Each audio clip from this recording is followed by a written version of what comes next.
Hello everyone, नमस्कार। स्वागत है आपका अपनी YouTube channel net GRF IQ में। फ्रेंड्स, मैं आपके लिए हन्ना अरेंड की 100+ MCQ लेकर के आई हूँ जो बहुत ही इम्पॉर्टेंट है। तो चलिए फ्रेंड्स, हम शुरू कर लेते हैं। फर्स्ट क्वेश्चन देख लेते हैं। हन्ना अरेंड का समय कब से कब तक माना जाता है? जो हन्ना अरेंड का समय है वो कब से कब तक माना जाता है? तो जो उनका समय है 1906 से 1975 तक माना जाता है। तो आपका ए नंबर सही हो जाएगा। दूसरा क्वेश्चन देख लेते हैं। हन्ना अरेंड का जन्म कब हुआ था? जो हन्ना अरेंड का जन्म है वो कब हुआ था? तो जो उनका जन्म है 1906 में हुआ था। तो आपका ए नंबर सही हो जाएगा। तीसरा क्वेश्चन देख लेते हैं। वह रेवोल्यूशन हन्ना अरेंट ने किस प्रकार के शासन प्रणाली का समर्थन किया है? वह रेवोल्यूशन में हन्ना अरेंट ने किस प्रकार के शासन प्रणाली का समर्थन किया है? तो उन्होंने लोकतांत्रिक शासन का समर्थन किया है। तो आपका ए नंबर सही हो जाएगा। चौथा क्वेश्चन देख लेते हैं। हन्ना अरेंट किस देश की थी? जो हन्ना अरेंट है वो किस देश की थी? तो वह जर्मनी की थी। तो आपका बी नंबर सही हो जाएगा। चौथा क्वेश्चन देख लेते हैं। सर्वाधिकारवाद की उत्पत्ति का मूल कारण व्यक्ति स्वयं है, यह किसने कहा था? जो सर्वाधिकारवाद की उत्पत्ति का मूल कारण है व्यक्ति स्वयं है, यह किसने कहा था? तो यह कथन हन्ना अरेंट का है। तो आपका ए नंबर सही हो जाएगा। छठवां क्वेश्चन देख लेते हैं। हन्ना अरेंट किसकी प्रबल विरोधी थी? जो हन्ना अरेंट है वो किसकी प्रबल विरोधी थी? तो वह फांसीवाद की प्रबल विरोधी थी। तो आपका सी नंबर सही हो जाएगा। सातवां क्वेश्चन देख लेते हैं। द ह्यूमन कंडीशन किसने लिखी थी? जो द ह्यूमन कंडीशन है ये किसने लिखी थी? तो ये हन्ना अरेंट के द्वारा लिखी गई पुस्तक है। तो आपका बी नंबर सही हो जाएगा। आठवां क्वेश्चन देख लेते हैं। द ओरिजिन्स ऑफ टोटलिटेरियनिज्म किसकी पुस्तक है? द ओरिजिन्स ऑफ टोटलिटेरियनिज्म किसकी पुस्तक है? तो ये पुस्तक है हन्ना अरेंट की। तो आपका बी नंबर सही हो जाएगा। नौवां क्वेश्चन देख लेते हैं। हन्ना अरेंट किस सिद्धांत से जुड़ी हुई हैं? जो हन्ना अरेंट हैं वो किस सिद्धांत से जुड़ी हुई हैं? तो वह रिपब्लिकन विचारधारा से जुड़ी हुई हैं। तो आपका बी नंबर सही हो जाएगा। 11वां क्वेश्चन देख लेते हैं। राजनीति का आधार क्या है? जो राजनीति का आधार है वह क्या है? तो वह बहुलता है। तो आपका बी नंबर सही हो जाएगा। 12वां क्वेश्चन देख लेते हैं। द ह्यूमन कंडीशन कब प्रकाशित हुई थी? जो द ह्यूमन कंडीशन है वो कब प्रकाशित हुई थी? तो यह 1958 में हुई थी। तो आपका ए नंबर सही हो जाएगा। 13वां क्वेश्चन देख लेते हैं। हन्ना अरेंट के अनुसार मानव गतिविधियाँ कितनी श्रेणियाँ हैं? तो अरेंट के अनुसार जो मानव गतिविधियाँ हैं वो कितनी श्रेणियाँ हैं? तो इसमें 3 श्रेणियाँ हैं। तो आपका बी नंबर सही हो जाएगा। 14वां क्वेश्चन देख लेते हैं। लेबर किससे जुड़ा हुआ है? जो लेबर है वो किससे जुड़ा हुआ है? तो वह जीवित रहना से जुड़ा हुआ है। तो आपका बी नंबर सही हो जाएगा। 15वां क्वेश्चन देख लेते हैं। बिटवीन पास्ट एंड फ्यूचर किसकी रचना है? जो बिटवीन पास्ट एंड फ्यूचर है वो किसकी रचना है? तो ये हन्ना अरेंट की पुस्तक है। तो आपका बी नंबर सही हो जाएगा। 16वां क्वेश्चन देख लेते हैं। किससे उच्च मानव की क्रिया क्या है? 16वां क्वेश्चन देख लेते हैं। उच्च मानव क्रिया क्या है? जो उच्च मानव क्रिया है वह क्या है? तो वह क्रिया है। तो आपका सी नंबर सही हो जाएगा। 17वां क्वेश्चन देख लेते हैं। अरेंट किस दार्शनिक से प्रभावित थी? जो अन्ना अरेंट है वो किस दार्शनिक से प्रभावित थी? तो वह हाइडेकर से। 18वां क्वेश्चन देख लेते हैं। वन वायोलेंस का प्रकाशन कब हुआ था? तो वन वायोलेंस का प्रकाशन कब हुआ था? तो यह 1970 में हुआ था। तो आपका ए नंबर सही हो जाएगा। 19वां क्वेश्चन देख लेते हैं। अरेंट का प्रमुख अध्ययन क्षेत्र क्या था? जो अरेंट का प्रमुख अध्ययन क्षेत्र था वह क्या था? तो टोटलिटेरियनिज्म। तो आपका बी नंबर सही हो जाएगा।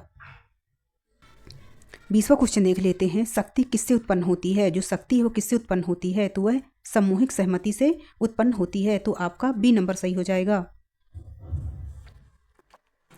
21वां क्वेश्चन देख लेते हैं। टोटलिटेरियन शासन कैसा होता है? जो ये शासन है वो कैसा होता है? तो पूर्ण नियंत्रण वाला होता है। इसमें पूर्ण नियंत्रण होता है। तो आपका बी नंबर सही हो जाएगा। 22वां क्वेश्चन देख लेते हैं। हन्ना अरेंट किस विचार की आलोचक थी? जो हन्ना अरेंट है वो किस विचार की आलोचक थी? तो वह फांसीवाद की आलोचक थी। उन्होंने फांसीवाद का कड़ा विरोध किया है। तो आपका बी नंबर सही हो जाएगा। 23वां क्वेश्चन देख लेते हैं। हन्ना अरेंट के अनुसार हिंसा कब उत्पन्न होती है? तो हन्ना अरेंट के बाद जो हिंसा है वो कब उत्पन्न होती है? तो वह शक्ति क्षीण होती है। तो आपका बी नंबर सही हो जाएगा। 24वां क्वेश्चन देख लेते हैं। राजनीति का मुख्य केंद्र क्या है? जो राजनीति का मुख्य केंद्र है वह क्या है? तो वह बहुलता है। तो आपका बी नंबर सही हो जाएगा। 25वां क्वेश्चन देख लेते हैं। The life of the mind किसकी पुस्तक है? The life of the mind किसकी पुस्तक है? तो यह हन्ना अरेंट की पुस्तक है। तो आपका बी नंबर सही हो जाएगा। फ्रेंड्स, आपने अगर हमारे चैनल को सब्सक्राइब नहीं किया है तो प्लीज़ सब्सक्राइब कर लीजिए और लाइक कर दीजिए। 26वां क्वेश्चन देख लेते हैं। हन्ना अरेंट किस नागरिकता का समर्थन करती हैं? जो हन्ना अरेंट है वो किस नागरिकता का समर्थन करती हैं? तो वह सक्रिय नागरिकता का समर्थन करती हैं। तो आपका बी नंबर सही हो जाएगा। 27वां क्वेश्चन देख लेते हैं। हन्ना अरेंट ने निर्वासन कहाँ बिताया था? जो हन्ना अरेंट हैं तो निर्वासन कहाँ बिताया? तो उन्होंने अमेरिका में बिताया। तो आपका बी नंबर सही हो जाएगा।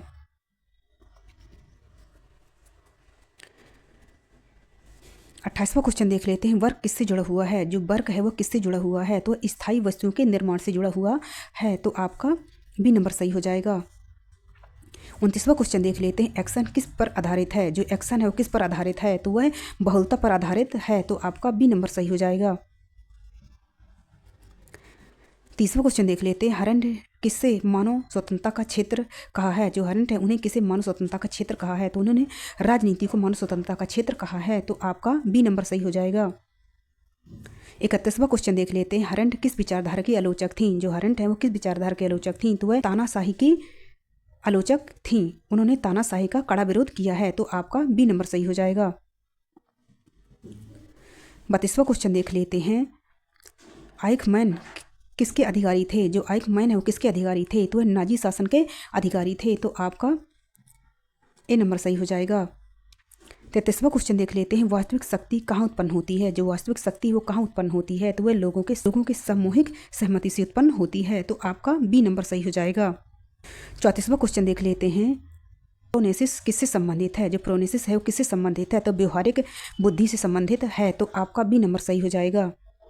35वां क्वेश्चन देख लेते हैं। लॉन लिनिस किसके शासन की नींव है? जो लॉन लिनिस है वो किस शासन की नींव है? तो वह सर्वसत्तावाद की नींव है। तो आपका बी नंबर सही हो जाएगा। 36वां क्वेश्चन देख लेते हैं। हन्ना अरेंट का धर्म क्या था? जो हन्ना अरेंट का धर्म था वह क्या था? तो वह यहूदी है। उनका जो धर्म था वह यहूदी है। तो आपका सी नंबर सही हो जाएगा। 37वां क्वेश्चन देख लेते हैं। हन्ना अरेंट के पति कौन थे? जो हन्ना अरेंट के पति हैं वह कौन थे? तो वह हेनरिक ब्लूसर थे। तो आपका बी नंबर सही हो जाएगा। 38वां क्वेश्चन देख लेते हैं। द ह्यूमन कंडीशन के प्रमुख शब्द क्या हैं? जो ह्यूमन कंडीशन के जो प्रमुख शब्द हैं वह क्या हैं? तो वह प्लूरालिटी है। तो आपका बी नंबर सही हो जाएगा। 39वां क्वेश्चन देख लेते हैं। हरेंट किसको विचार का पतन कहा है? जो हरेंट है किसको विचार का पतन कहा है? तो उन्होंने नौकरशाही को विचार का पतन कहा है। तो आपका बी नंबर सही हो जाएगा। 40वां क्वेश्चन देख लेते हैं। स्वतंत्रता कहाँ अनुभव होती है? जो स्वतंत्रता है वो कहाँ अनुभव होती है? तो यह सार्वजनिक क्षेत्र में होती है। तो आपका बी नंबर सही हो जाएगा। टोटलिटेरियन शासन का आधार क्या है? जो टोटलिटेरियन शासन का आधार है वह क्या है? तो भय और नियंत्रण। तो आपका बी नंबर सही हो जाएगा। 42वां क्वेश्चन देख लेते हैं। पॉलिटिकल इविल किससे समझाया है? पॉलिटिकल इविल किसने समझाया है? तो ये हन्ना अरेंट ने समझाया है। तो आपका बी नंबर सही हो जाएगा। 43 क्वेश्चन देख लेते हैं। हन्ना अरेंट ने किसे मानव गरिमा का आधार कहा है? जो अरेंट है किसे मानव गरिमा का आधार कहा है? तो उन्होंने प्रक्रिया को मानव गरिमा का आधार कहा है। तो आपका सी नंबर सही हो जाएगा। 44वां क्वेश्चन देख लेते हैं। निजी क्षेत्र का केंद्र क्या है? जो निजी क्षेत्र का केंद्र है वह क्या है? तो श्रम है। तो आपका ए नंबर सही हो जाएगा। 45वां क्वेश्चन देख लेते हैं। हरेंट किस विचार को गलत माना है? जो हरेंट है उन्होंने किस विचार को गलत माना है? तो उन्होंने हिंसा शक्ति के स्रोत को उन्होंने गलत माना है। तो आपका ए नंबर सही हो जाएगा। 46वां क्वेश्चन देख लेते हैं। हन्ना अरेंट की मृत्यु कब हुई थी? जो हन्ना अरेंट की मृत्यु है कब हुई थी? तो उनकी जो मृत्यु है 1975 में हुई थी। तो आपका ए नंबर सही हो जाएगा। 47वां क्वेश्चन देख लेते हैं, कौन सा शब्द अरण्य से संबंधित नहीं है? कौन सा शब्द है जो अरण्य से संबंधित नहीं है? तो द सोशल कंट्रैक्ट, ये अरण्य से संबंधित नहीं है क्योंकि जो सोशल कंट्रैक्ट है ये रूसो की महत्वपूर्ण रचना है। तो आपका सी नंबर सही हो जाएगा। 48वां क्वेश्चन देख लेते हैं, अरेंट के अनुसार कौन सा क्षेत्र विश्व निर्माण करता है? हन्ना अरेंट के अनुसार कौन सा क्षेत्र है जो विश्व का निर्माण करता है? तो वह काम है। उनका मानना था कि व्यक्ति काम के द्वारा ही विश्व का निर्माण कर सकता है। तो आपका बी नंबर सही हो जाएगा।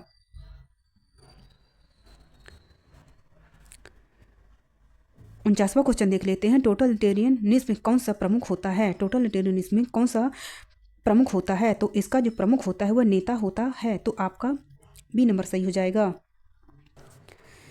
50वां क्वेश्चन देख लेते हैं, रिवोल्यूशनरी पॉलिटिक्स पर कौन प्रसिद्ध है? रिवोल्यूशनरी पॉलिटिक्स में कौन प्रसिद्ध है? तो ये हन्ना अरेंट हैं। तो आपका बी नंबर सही हो जाएगा। फ्रेंड्स, आपके 50 क्वेश्चन कंप्लीट हो चुके हैं और 50 क्वेश्चन में कल आपको कंप्लीट करवा दूंगी। फ्रेंड्स, अगर आपको हमारा वीडियो पसंद आया हो तो प्लीज़ इसे लाइक कर दीजिए और सब्सक्राइब कर लीजिए और अपने दोस्तों में इसे शेयर कर दीजिए ताकि मैं आपको ऐसी ही अच्छी वीडियो लेकर के आती रहूं। धन्यवाद।